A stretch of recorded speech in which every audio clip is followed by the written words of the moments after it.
Ba bliain dríochtúil a bhí sa bbliain éidir seachta a hain, créile gon comórta siúr a físe as éireann don chéad ó riamh. Bhí pobal na tír a bís agus anna míochtáin le áráin a chumme don comórtas náisiúnta áráníochta.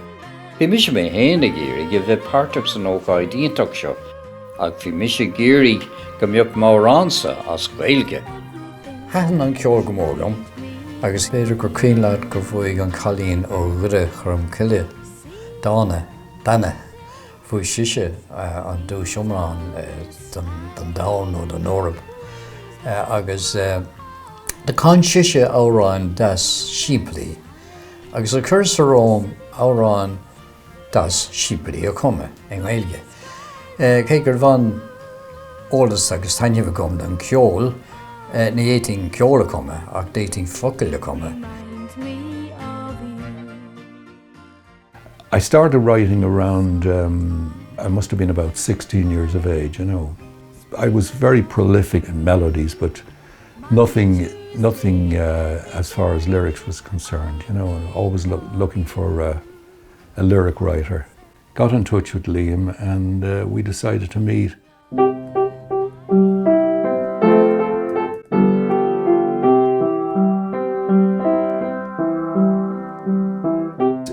Just the thing came to me like la la la la la la, and the progression was such that it was a very simple song to write, you know. Agus tháinig Joe Burkett an chuma dór thugam leis an bhain das tarnítach seo, de hí mé síos agus a scrí mé na focail Ceol an Ghrá leistigh dór a clig.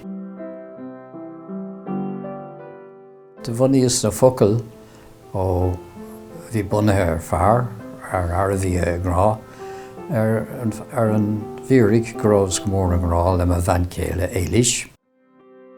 Bhí ar nóráin Ceol an Ghrá cumthe agus cleach ortaí leis, ach anois cé a chanach é ar an níthe.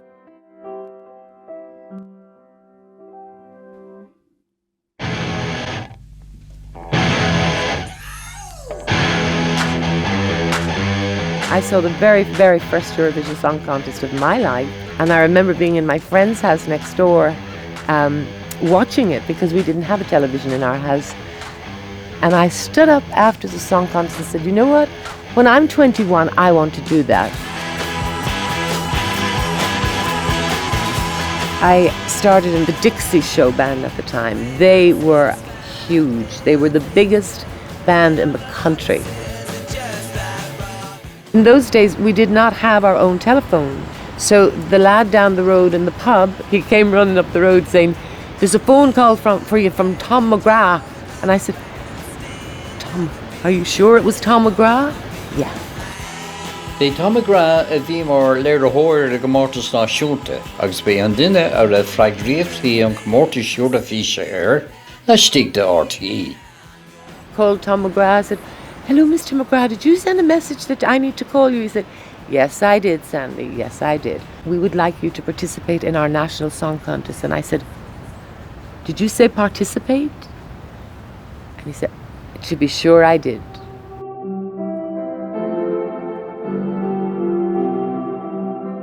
I went in to see Tom McGrath, and we're all sitting around wondering what song we're going to get. And I heard this melody. And the melody just hit me, you know. When I heard the first two words, Éistigí, Éistigí, listen, listen, listen, I hear it again. Cloisim arís, I hear it again. I thought, my gosh, that's wonderful. I was coming down the corridor, I remember, and I could hear her singing the song, you know. Liam said, so what do you think of the song, Sandie? And I said, I think it's a beautiful, beautiful melody. And he said, an bhfuil Gaeilge agat? And I said, oh, beag ná. Bhíor hí roinntfá clochta dhéanamh a bhhéú na focail an Gaeilge mar ní raibh leis a bhíoring rá. Agus bhí seo an céad duine a dad a bhóg nach raibh an Gaeilge rá. Ilt rá fiolacha. You know, in some of the words, I didn't get them exactly right on first shot. And Liam would come over so politely and say, I'll just tell you now the exact pronunciation of that. And I was very grateful for it, absolutely. Bhí uair na canóna bóteling agus míidir fannacht le scéala.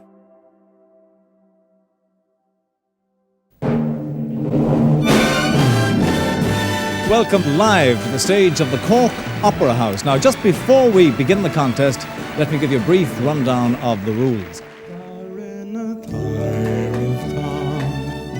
The aim of the National Song Contest is to stimulate interest in songwriting, and there'll be a prize of £250 awarded to the composer of the winning song tonight. And if the winning song happens to be in Irish, there's an additional prize of 250 quid.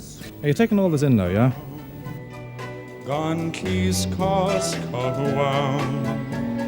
Is tólam go bé an céadúir a duine an comórtas náisiúnta a reachtáil las mód a bhleac lia. Bhí sé siúla gorcaig agus bhí outside broadcast unit ag RTE Híosáin. So ó cáid an a bhór a bhí an taobh Sunday gur tháinig sé amachchas an gcathair. Bhí mo chara Joe Cuddy os bailile clia, bhí sé ag chana árán maiall Tirconal dúna ngáil. Bhí daoine is tócha taobh de chósaí telefíse a bhí an na bhaú leis an Gaeilge, agus is tócha gur de bhí ar a gcónaí spreaga daoine chun cúpla ár an Gaeilge chur isteach.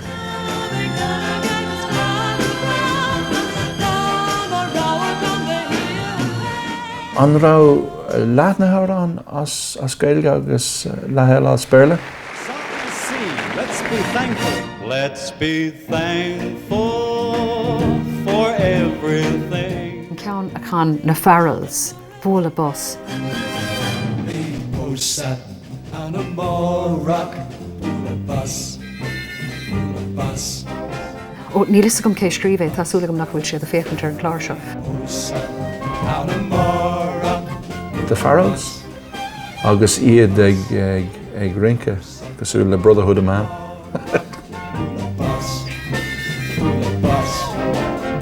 Bhí sais shuffle ar siúla acu nár ebrig an éair.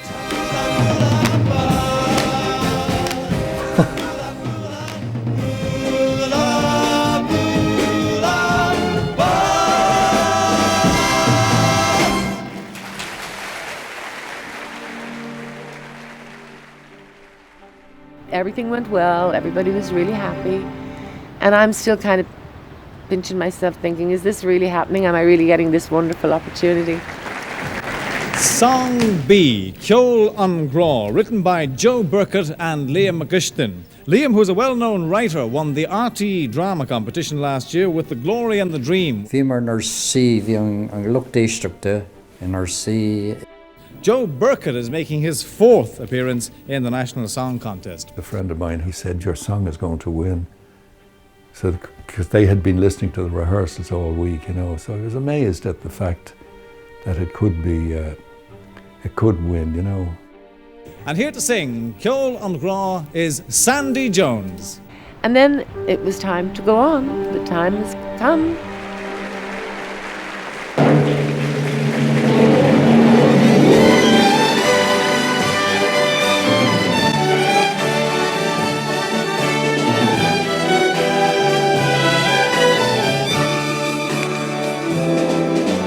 Éistigí, Éistigí, Cloisim arís Ceol an Ghrá. Seanó ansúid an bin sé de híal am Ceol an Ghrá. Ilóna cathrach breá, ca seabhainn nó a drá. Cloisim an tiún, is tú marún, sin Ceol an Ghrá. I knew the song inside out, upwards, backwards, left, right, centre. I knew the song. Chuir sé cuimhne gom an performance a rinne dána. Sé mar thuirme gcónaí gur fearr árán a bheith simplí, gan a bheith ó costa, agus go mbeadh díonta nó focail leán a danthug an inchin agus a cuimhne an éistóra.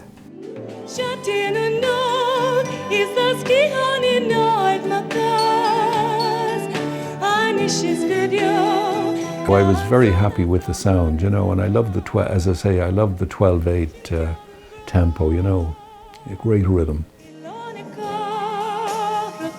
Everybody loved that song. It just sunk in.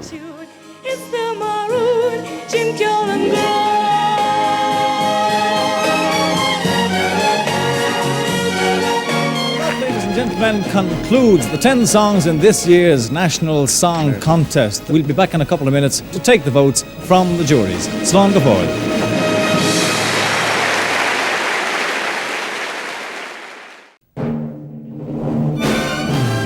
Ladies and gentlemen, we've arrived at the moment of truth, the moment when we call in all the juries. All right, let's call in our first jury now. So would you come in, Athlone, please? Néidir seachtó dó, chur mé féin agus an Commodore Joe Burkett, isteach an gomórtas náisiúnta leis an óránaí Sandie Jones. Tá na róchling de bheocht mé ag lecha páirt sa comórtas Eurovision. Now, will you come in Limerick, please? These sort of hours are go méidir go mbeadh sort túrim a naia árán an Gaeilge a chuir raig go dtí an Eorp. Is tógam go mbeadh sé réasúnta daon leach an uair sin, de dintí maltóireacht fuaid na tíre is tólam. Is tólam go mbeadh panel, you know, panel le Garman, panel eile an Gaileh, panel eile a Gorcaig. Telefón is tócha, a bhíh na gléichanna teachtasteach, you know, bhí an technoliacht an sin plí chomá.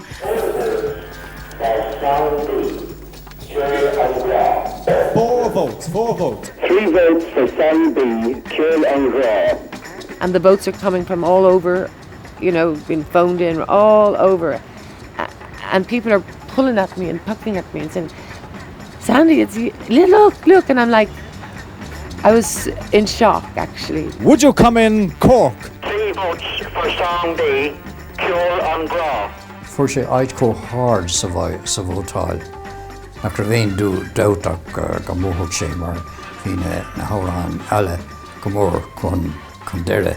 3 votes for Ceol and Ghrá. No matter what votes anybody else got, Ceol and Ghrá couldn't have been beaten. That's a fact. It is fairly clear-cut indeed. The winner is Song B, Ceol and Ghrá, sung by Sandie Jones.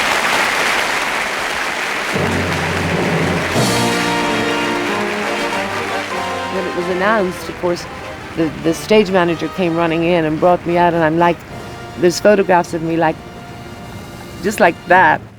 You're going to say something? What are you going to say? I just don't know where I am. Sandie, you did very well. Congratulations. It was a runaway victory. No, but everything happened so quickly. Listen, here's Angela. Carson tucht an Éistigí. Déach si go das, agus le tréis gacród chuir le chéile. Bin an bhlíon go raibh árán an Gaeilge tufa den chéadúir. Well now, ladies and gentlemen, here is the winning song once again. The song that's going to represent Ireland in the 1972 Eurovision Song Contest, Ceol and Ghrá, sung for us now by Sandie Jones. And Liam and Joe were there kind of, men don't cry? Is that what you think? Well, I've got news for you. They do. They were so excited. They were, you know, tears coming out of their eyes. Haid sé láthraach leis an bubal go ginearálta agus dílag annachchuid na mílte de cairníon den árán.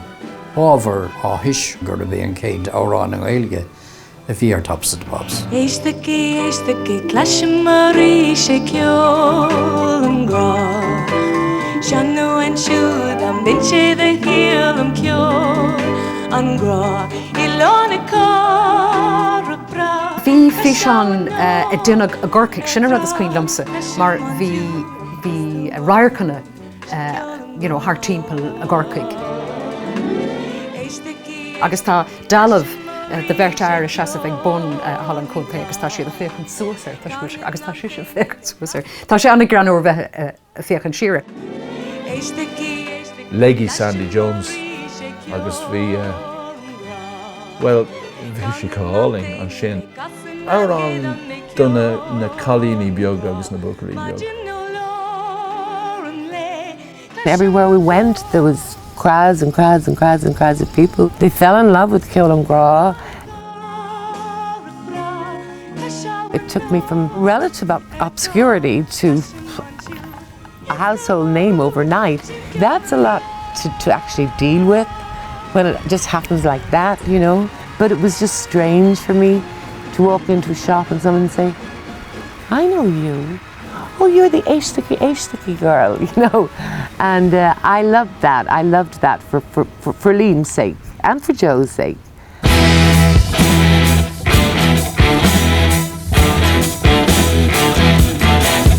And when I got to Dublin Airport, I mean, I could not believe the amount of people that were there. The place was absolutely jam-packed. Bhí dromha luchtach cíocht an. Bhí fuireann réasúnta mhór ó RTE agus ar nóid a bhí Sandie agus a bhí áthar Sandie sin. Bhí méidir ar mealla go dúnéidean agus ag súil go mór leis comórtas. Bhí cuasaí a dúisgurt na gairí níos measa in an lé agus ba údar imní é sin doing ar atíos go leideach sé an seans a bheog againn. Well, le líon an son bhí rudaí annach ortha ar fad sa tuaisceart agus is tólam gur tháinig rial dhíreach isteach díreach sa ar tharla an comórtas. Now, you know, bhí ciréban na sráideanna, bhí foréigean ann, bhí agla ar ghaoine, bhí atmosfér, you know, bhí dúrc go leor.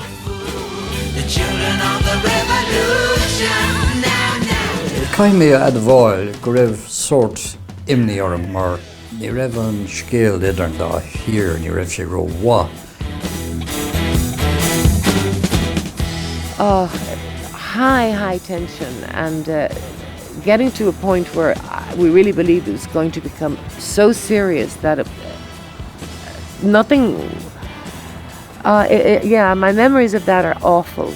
Is tócha lí gur mar dúirt na hana Ceol eile bhí le fiscin san Ceol.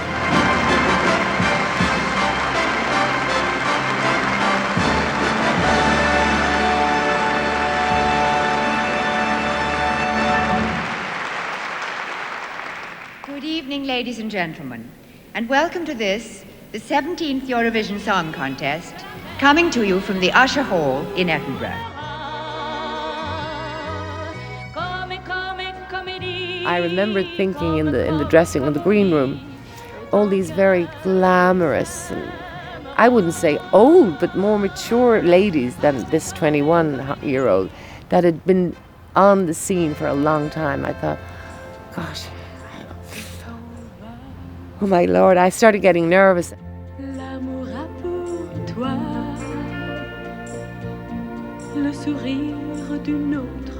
And I just said, you know, God, thank you very much. I'm very grateful for this opportunity. And I just want to ask you one thing, please. Just let me do the best I can. Let me be the best that I can be tonight. And just don't let my legs go from under me because I'm very nervous. Song number 3 is the song for Ireland. Sandie Jones is the first singer to bring a song in the Irish language to the contest. She's 21, born in Dublin, has also worked as a fashion model. The conductor for Ireland is Colin Pearce, one of the finest conductors Ireland ever had. And he looked up and he sort of winked at me, and I thought, that's great. But the first few bars were a bit nerve-wracking. So nervous, so terrified, and walk out looking as if you're just dying to sing this song. Éistigí, Éistigí, Cloisim, arís, Ceol, Ghrá. It wasn't a song that you could bop to. There was very little you could do except to use the odd hand movement. And I chose to hold a hand mic that night. I loved that dress. I loved it. And it was crochet, so it would be easy to catch your heel in it. I was thinking, please God, don't let me walk backwards and go back ahead and collapse.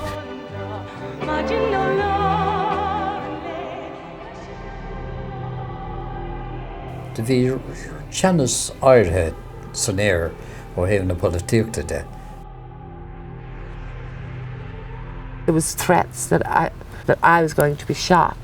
That's the truth on the day, on the night. Gur mar pléisce le lí sí san alla As Capmark go better go triple con tusu. All I could see were flashes, flashes, flashes, flashes, flashes. And then I saw people kind of jumping up out of their seats, and then some people running up the aisle and crackling noises, and I thought, and the music is still happening, and I'm singing, and I'm going, what's going on? Ag sér de hála fuair mar nagra duine blackguard éigen tríis firecracker a chahabh síos ar an orlár. There was some sort of chemical, potassium something on the floor that made all this crackling noise, and it was to disrupt the audience right in the middle of the Irish entry, and it was unbelievable. But I was singing a song to represent my country, Ireland, a Ceol, and that's a fact.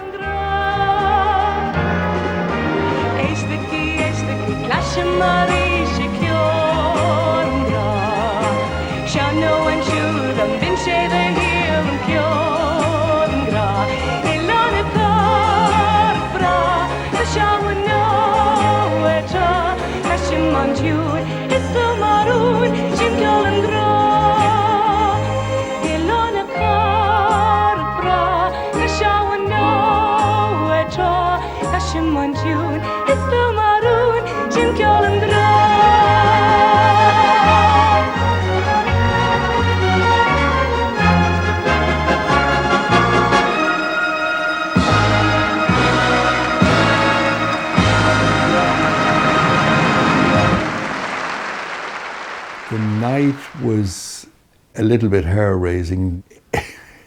It seemed to be all over in a few minutes, you know, which it was, of course. For Ireland, 13 votes, making a total of 57. your votes for Spain, 17 votes, making a total of 70. Bhí mar ag súil, bhí mé héine súil ag sí go raibh Sandie féin, ag súil go bhaig sí vótáil níos mó ná mar a tháinig chuaigh. Chuig go bhfuair sí vótáil ar zúnta má, ní raibh sé cóthard sin a bheasa mar héin leis an performance a rinne sí. for Luxembourg, 17 votes, grand total of 128. They've done it. She's done it. Vicky Leandros for Luxembourg, 128 and grand your total. votes, please, for On the night, I was devastated, actually, to the, you know, with the boats that came in, and I was sad. I was saddened by it. I think it certainly was hard done by, and I think the political situation played a big role in that.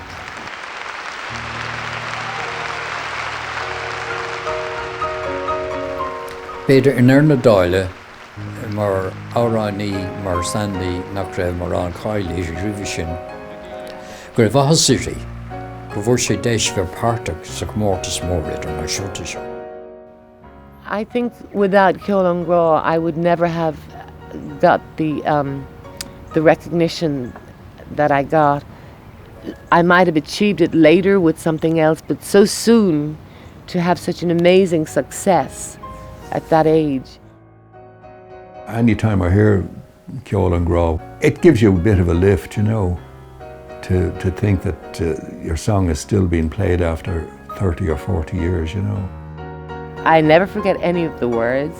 I will never forget the feeling that it conjures up within me. You know, sometimes you get fed up singing a song, but when I sing that song, all beautiful memories just keep coming back, and I always say, thank you, God. Thank you, thank you, thank you. Beidir nach dicach sí na daoine ar lár, beidir nach dicach sí na focail go léir ach sa nám céine de hiigach siad go raibh teanga eile seachas an béarla a réim in Éireann sin an Gaeilge.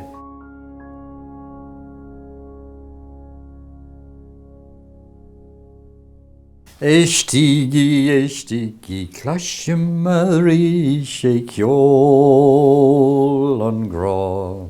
Sean ansúid, Ceol an Ghrá.